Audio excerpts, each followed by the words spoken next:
Hey YouTube friends, today I want to talk to you about chickens, a garden's best friend, and give you some tips on how to keep them from becoming your garden's worst nightmare. Chickens are fun and they're interesting. I love them. This year I'm even trying to hatch my own baby chicks to replenish my flock. Subscribe to my channel so you can follow the progress and see the eggs I'm hatching, hopefully in a couple of weeks. Chickens can be your garden's best friend if you know how to use them right. Let me share 4 ways that chickens can really help your garden and a couple of tips to keep them from becoming your garden's worst nightmare. Number 1, use chicken waste in your garden the right way. Chickens make one of nature's best fertilizers. Composted chicken manure is an excellent soil amendment that provides slow release macro and micronutrients. Compared to other manures, chicken manure and the associated litter are higher in nitrogen, potassium, phosphorus, calcium, and also rich organic matter. What exactly is chicken litter? When you clean out your chicken coop, you typically aren't just cleaning out chicken poop. You are also cleaning and scooping out the bedding, which usually consists of wood shavings, sawdust, hay, etc. And in that bedding, you will also have wasted feed, feathers, and other organic material. That bedding, along with the chicken poop and other stuff, is called chicken litter. And if used right, that stuff is some of the best fertilizer known to man. And it sells for about $10 a ton, and a 500-acre farm might spend $10,000 to have their fields fertilized with chicken litter. And if you raise your own flock of yard birds, you can get that stuff for free. But people ask, well, doesn't it smell bad? You know, if you've lived in the country, you've smelled the air when the farmer down the road spreads chicken litter on his fields, and you know it can be a pretty awful smell. You get used to it when you live in the country. It's just a normal smell out here. But I don't want you to think that the smell of industrial chicken house litter is the same smell you'll have from your own chicken coop. It's just not the same. The litter from my coop and my run, it doesn't smell like that at all. It doesn't really have much of a smell at all. But it will make your garden grow like crazy. Of course, chickens also give you an abundance of eggs. Not only are eggs delicious and nutritious, but the eggshells can be composted and become an excellent source of calcium for your garden. Plants need calcium. Have you ever struggled with blossom end rot in your tomatoes? That's a calcium deficiency. And eggshells are loaded with calcium. Composted eggshells added to your garden can keep your tomatoes and other plants happy. However, don't let chicken litter become a garden nightmare. Care must be taken to apply chicken manure in the right way that's safe. Use only composted or aged chicken litter unless it is applied several months before planting. Raw chicken manure can burn and damage plants. It can also contain foodborne pathogens that could make people sick. To keep this from happening, you can age your litter by setting it aside in a dry place to age, allowing the fertilizer to cool down, releasing excess ammonia so it won't burn your plants. It also gives it time for pathogens to die out so they won't contaminate the surfaces of your garden produce. Chicken litter should be aged for 3 to 4 months before it comes into contact with your garden plants. Or you can add chicken litter to a compost pile where the heat of the composting organic material, which gets to 140 to 160 degrees Fahrenheit, will kill any microbes. Chicken litter can be composted in about 5 to 6 weeks, ridding the litter of harmful pathogens and releasing excess ammonia to cool it down so it won't burn your plants. I typically add chicken litter to my empty garden beds in the fall or winter while they are resting, so they will be safe and ready to plant in the spring or early summer.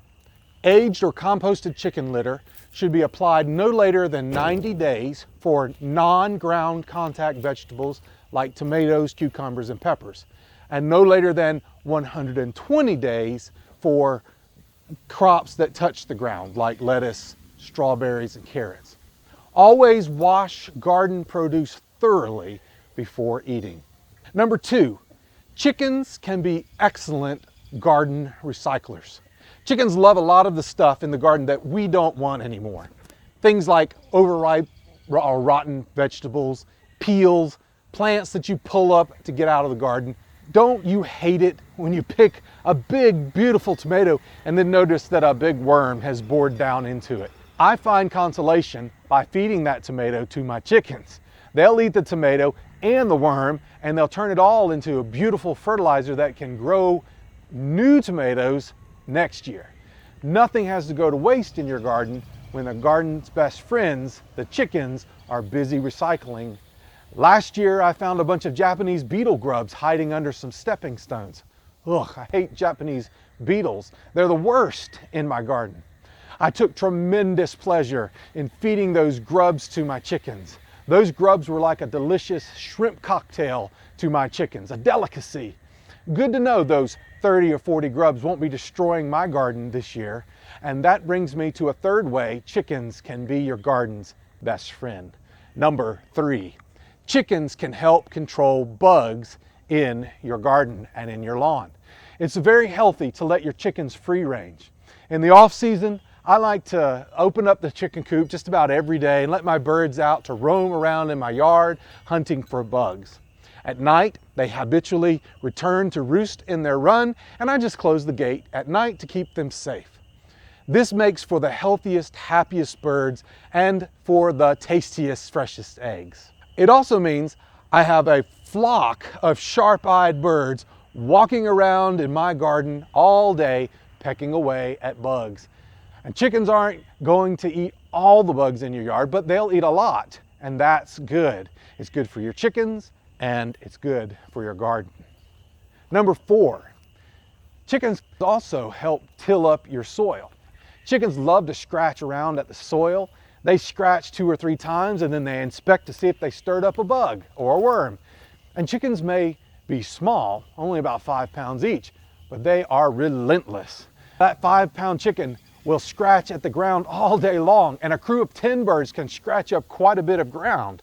Now granted, they will take a lot longer than a machine tiller, and they're not going to break up hard-packed clay soil, but one backyard chicken can till 50 square feet of established sod in about 4 to 6 weeks.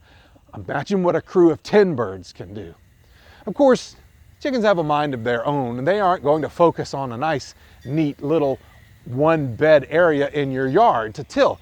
They're going to wander around aimlessly all over your yard. That is, unless you fence them in on one bed. And this can be done with some temporary fencing, like this. Now, chickens can fly, but they don't like to fly, and they're not very good at it. And so a simple 4-foot plastic fence may be enough to keep them fenced in to a certain spot. Although a very motivated chicken could easily fly over a 4-foot fence. A 6-foot fence would be a more reliable way to keep them in one spot. Some people even use a movable chicken tractor to protect their birds and to focus them in on certain areas. And then you can move the tractor around every few days to cover a whole field. The chickens will scratch up the bed, they will eat the bugs and the weeds, and they will fertilize the bed all at the same time. See why chickens are garden's best friend? But don't let free-ranging chickens become a garden nightmare. Chickens are relentless and indiscriminate.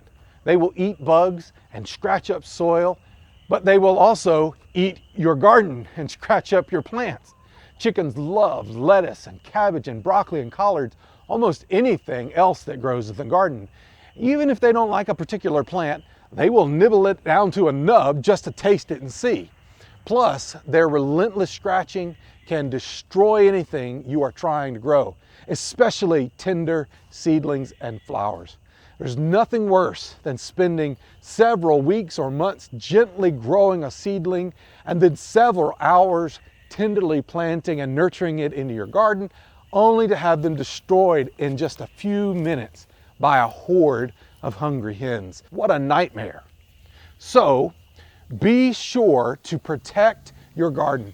I put up cheap plastic fencing around my raised beds, and this keeps the chickens out and helps with other garden varmints as well, like rabbits and raccoons and possums. But the main destructive force in my garden that I need to deter is chickens. And a 2-foot fence around my raised bed is sufficient to keep them out. Now, I made a video about how to do that, and I'll leave a link for that in the description. Another way I keep chickens from destroying my garden is that I don't let them free range as much during the growing season or when my beds are unprotected and vulnerable. I simply keep them locked up in their coop. There's enough room in there for them to be happy. And when I've got things out here in the garden that I don't want them scratching around, I just keep them on lockdown, and they'll be fine until the time is right for them to be out again. Proverbs 25:16 says, "Do you like honey? Don't eat too much, or it will make you sick." And that's good wisdom for life.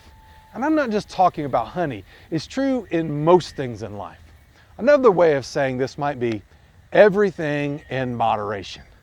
With chickens in your garden, just be sure to use them in the right way. With food, don't overindulge and be unhealthy. America has a serious problem with obesity. The problem isn't necessarily the food we eat. It's not necessarily that our food has too much fat or too much carbs, although that's what everybody wants to say. Quite simply, the problem is that we eat too much food and we don't exercise enough. I mean, you can enjoy a steak and it can be healthy. You can enjoy cake. You can enjoy eggs. Heck, you can even enjoy bacon. But everything in moderation. Too much of a good thing can be a bad thing. And you can apply that principle to any area in your life.